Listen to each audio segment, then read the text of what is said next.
We don't want to scare people in there. Well... I think I'm ready to go in.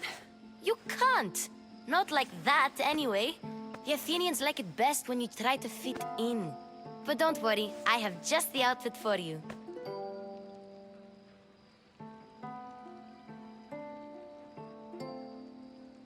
I'll get changed. Promise you'll take care of my things? Yep. Leave your weapons in the corner, and I'll come back when you're done.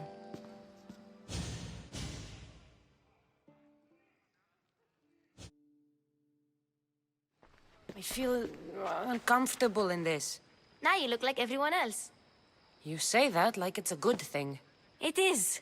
If you want them to take you seriously, this is the easiest way. Trust me. Is that everything? You're all ready to go in. Don't worry. You've done scarier things than this. I'm struggling to think of any right now.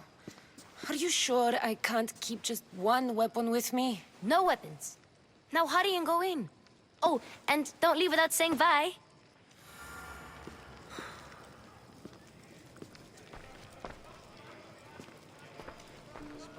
Here, Cassandra. The mighty mercenary and traveler has finally made her grand entrance. Only slightly late, too. Herodotus! Athenians have no problem letting me know when I'm not welcome. It's a relief to see your friendly face. Don't let the company here tonight intimidate you. I won't. Pericles is no king. He needs these guests to love him so that the people love him. And they, in turn, need Pericles. You're no different from any of them. Do you really think these people will help me? They will if you get them to trust you. And you've wisely dressed for the occasion. Appearing trustworthy is the most important part of being trusted, after all. Now then, come, let me introduce you to everyone. They may not look it, but this group holds the way to the future on the tip of their opinionated tongues. Ah, Sophocles and Euripides, for example. Two of the most celebrated playwrights to date. No one can throw stones as far as they can. They appear to be locked in some kind of intellectual struggle, as is their way. He's a writer of comedies, of all things. Comedies, Euripides.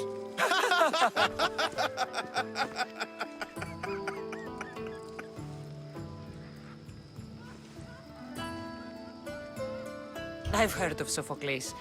In my line of work, it pays to know who the richest and most famous men are. Hermippos has also written his fair share of comedies. You should drink more. Lately, his attitudes have garnered him more notice than his works. However, the fellow beside him, Protagoras, is a sophist worthy of as much praise as the great Socrates himself.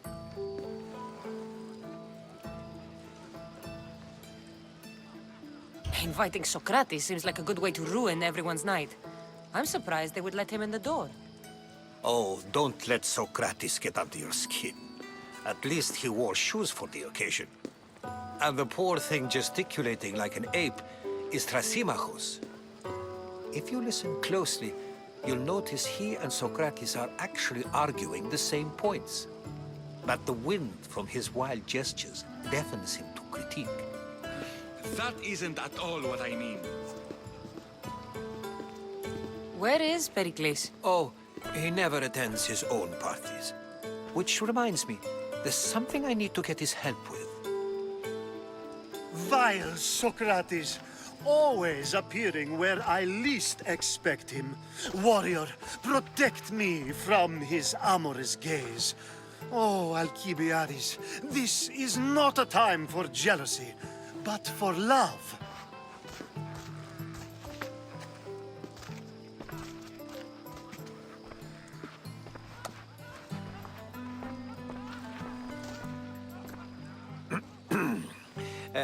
Let's not use Alcibiades as an example. Be good, and don't drink too much. So, tell me, what does a Misthios like you think of a party like this?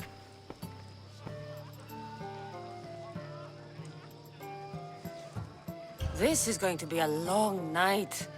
Party should be about vomiting up blood, not vomiting up poetry. These people are so clean.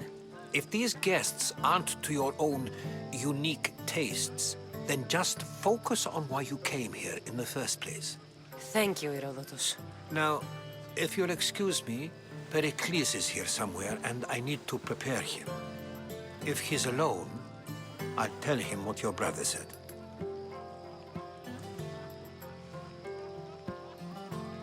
Agreed. Pericles needs to know. I'll stay here and look for clues. I hope they know something about your mother. Me too.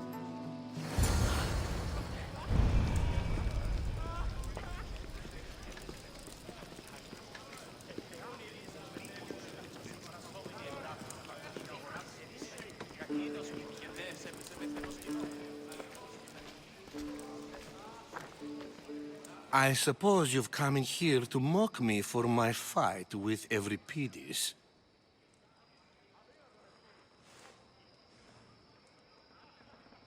I've seen lots of fights. That wasn't one. I really made a fool of myself this time, didn't I? I'm Sophocles, though I'm sure you knew that. And you are? I am looking for information that'll help me find someone. A Spartan woman. A Spartan woman in Athens. Sounds intriguing. Though, if you expect me to notice someone other than myself, you expect too much. You could talk to Euripides. He's the second most worldly man here. That pediculous, xanthodontus exophthalmic Morosov. But he doesn't talk without a drink. I have no idea what that meant. No, you don't.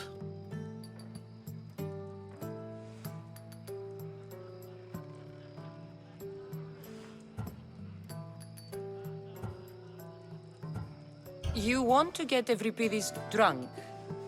Are you hoping he's gonna make an even bigger scene than you did? Ha! We both know that's not possible. But you're a feisty one, to say the least. All right. If nothing else, this party could use the help. You'll need to pick the right wine for this task. The kitchen should have what you need. Let me know when Euripides is done in, and I'll slip away unseen.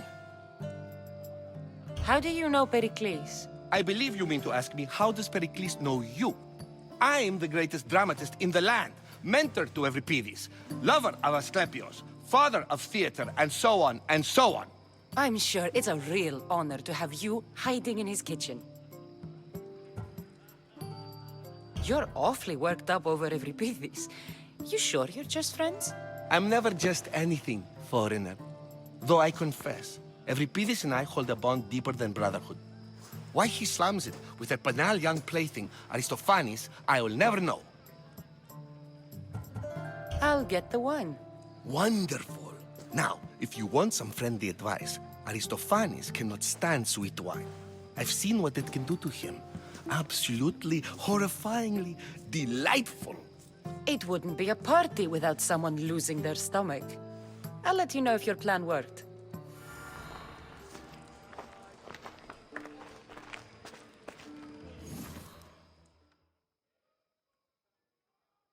Save for that arrogant playwright. I don't see many distinguished guests in here.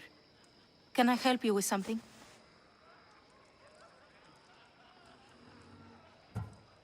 I'm here for your sweet wine. Yes, take it. But get out of my kitchen. I'm very busy, you know.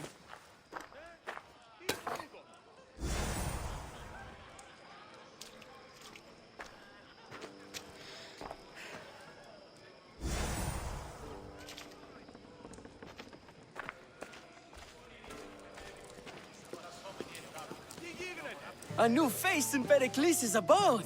Ha! That in itself is a remarkable thing. You must have seen me doing my impression of Cleon. I call it the Orange Ape. Tell me, what does it think?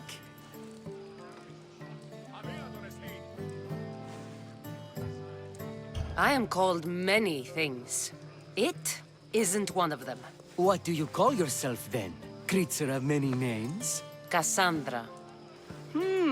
I wouldn't peg you as a Cassandra, but never mind.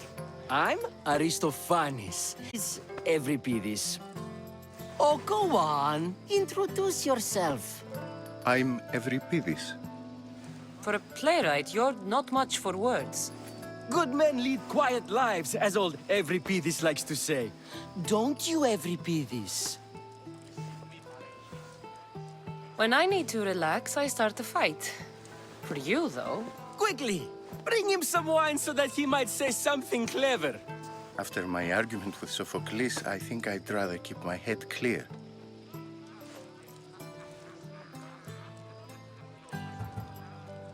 I'm only here because I'm searching for someone.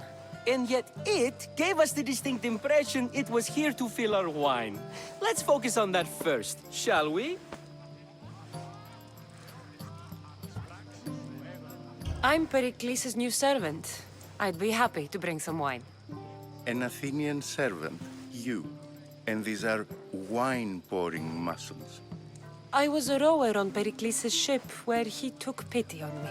Now I pour wine for people who question my word. And his. I wasn't questioning, Perhaps one drink. Why don't you just apologize to Sophocles? It's he who should apologize to you. Sophocles is a friend, and one good friend is worth an entire family. He just needs time to recover from his outburst. Pericles has invited all of you here for some reason. Either we dine here and praise Pericles, or we dine with Cleon. But Cleon has all the charm of a typical politician. A horrible voice, bad breeding, and vulgar manners. Let's conjure Dionysos, shall we?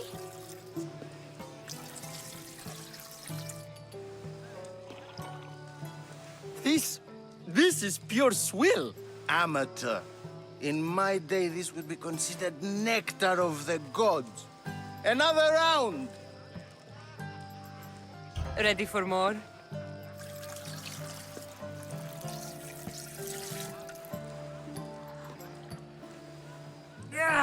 I can hardly stomach this pig's piss.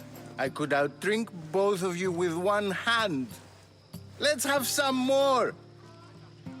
You ready for another?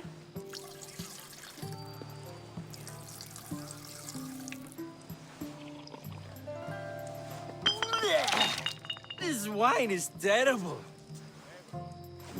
I like you. Who brought you here? I brought myself. I'm on the trail of a woman who fled Sparta a long time ago. Fled? Why? She lost 2 children. She had no choice. She fled to heal a broken heart. Evripidis, write her into a play. I've heard Spartan mothers go to a sanctuary in Argolis to beg Asclepios for his divine pity. I should know, it's my home. I'm not sure she'd trust priests. Then she sought my friend, Hippocrates. He's a physician, best of the best. He still keeps his office in Argos. If she went to him for help, there's no doubt he'd have given it. I love getting drunk and singing. Come back if you want to sing with me. I'll think about it. Hippocrates in Argos. Here I come.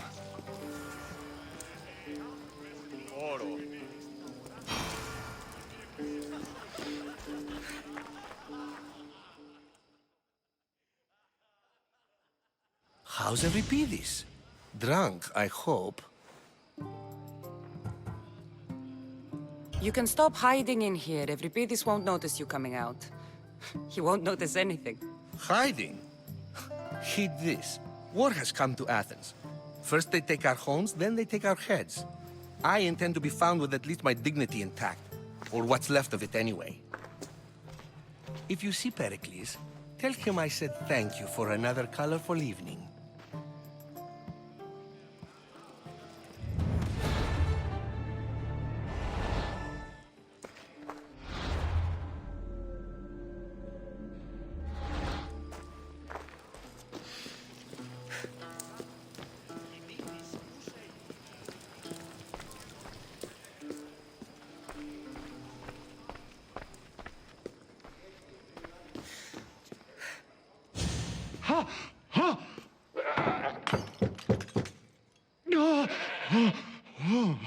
Someone's being hurt. kick it in! Don't mind her. She likes to watch. Look at you. Such authority. Such aggression.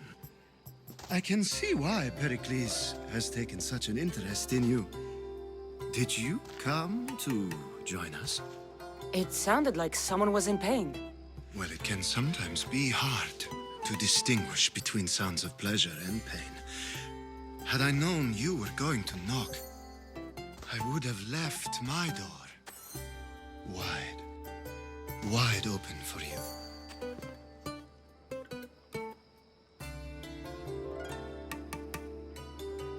I only came to the symposium to find someone. Sounds like we can help each other then, doesn't it?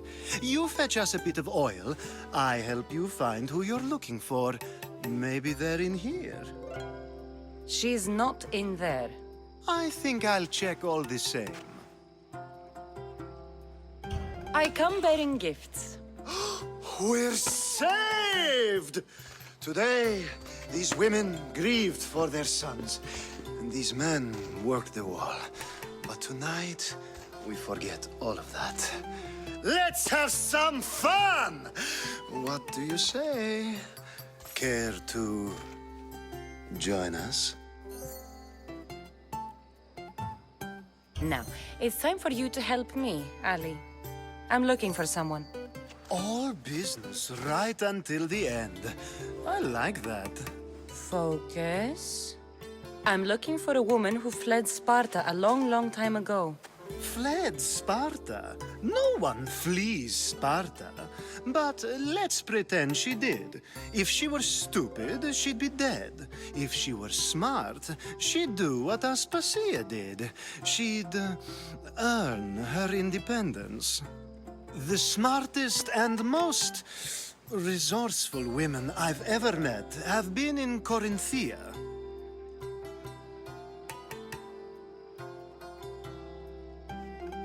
Theatera? I've heard they play some sort of role in Corinth, but I assumed it was the same as any other city. Oh, no. These women are unlike any other you'll meet. A force, and the only ones there with any smarts. Ali! Come back inside!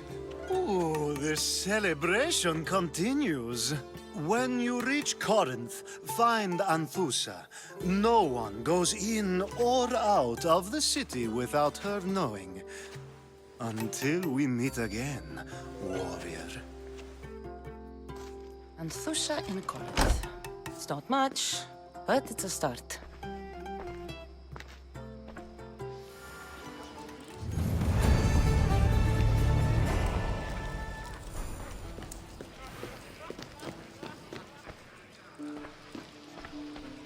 You just got here. You can't leave already.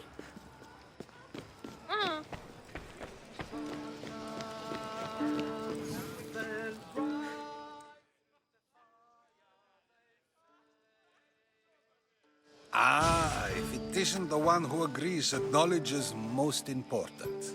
I think we agreed our use of that knowledge couldn't be more different. You remember. Perhaps our conversation can continue. You really intend to use this young destruction to avoid the point being argued?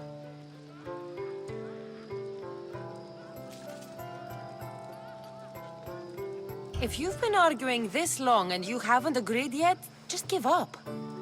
We're discussing the nature of rulers. Where better to do so than here? I'll ask you the same question I asked Thrasymachos.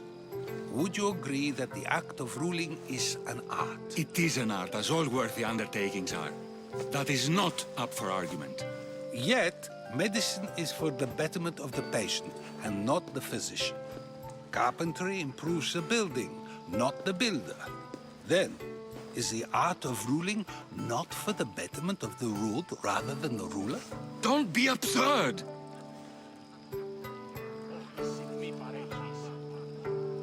I've seen enough of the world to know that there are no just rulers. Even Pericles is self-serving. Who brings order to his troops, thereby saving his own life self-serving? I'm not sure that's the case. Ruling a city and fighting in battle are different things. By practicing the art of war, doesn't the general guarantee some of his troops a ferry ride to Hades, when a swift retreat would save all their lives? You just said a general isn't self-serving when he brings order to his troops. Then you said he is self-serving because retreating would save the lives of his men? What are you trying to say? I never tried to say anything. But you just said those things. I said the words, but I didn't say anything at all. I only attempted to gain your view on the matter.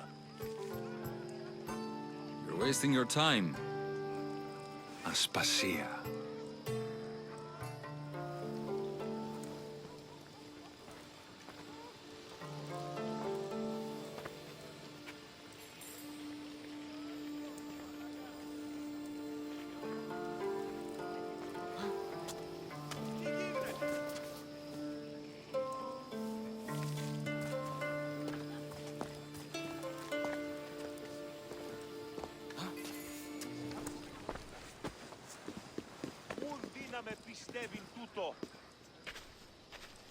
I couldn't help but notice your talent for debate.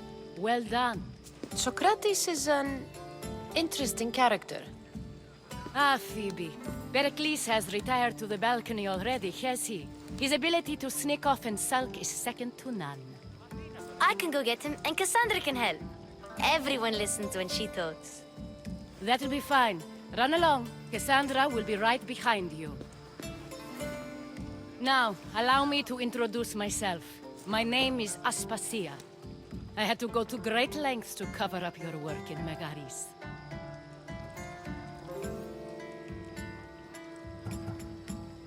I did what I had to, and I'd do it again. I make no apologies. We do what we must to survive, and there's no shame in that. It's how you got here, how I got here. The clothes, they fit you well, I trust. These may be the nicest clothes I've ever worn, but I feel a bit uncomfortable, to be honest. You never really get used to them. It seems we have the attention of the entire room without a single eye being fixed on us. If you'd like to talk, do it now, and do it discreetly.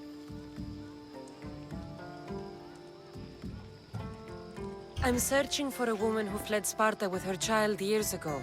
I was hoping you might help. What clues do you have to her whereabouts? A physician named Hippocrates may have seen her in Argos. He's a good man.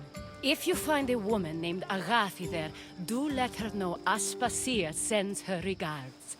What else? Alcibiades gave me the name of a woman in Corinth. I'm sure he did. My dear friend, Anthusa, is the only one I know who's enjoyed a life in Corinth through legitimate means. Mostly legitimate, anyway. That's all I have. There is another option. In a former life, when I needed something done or someone found, I contacted a friend. An admiral of a sort. What's his name? Her name is Xenia. When we last spoke, she was in chaos. A word of caution. When you go to her, be on your guard. Sea life makes a monster out of most people. Thank you, Aspasia. When you're done, return here. Together, we will find who you're looking for. Now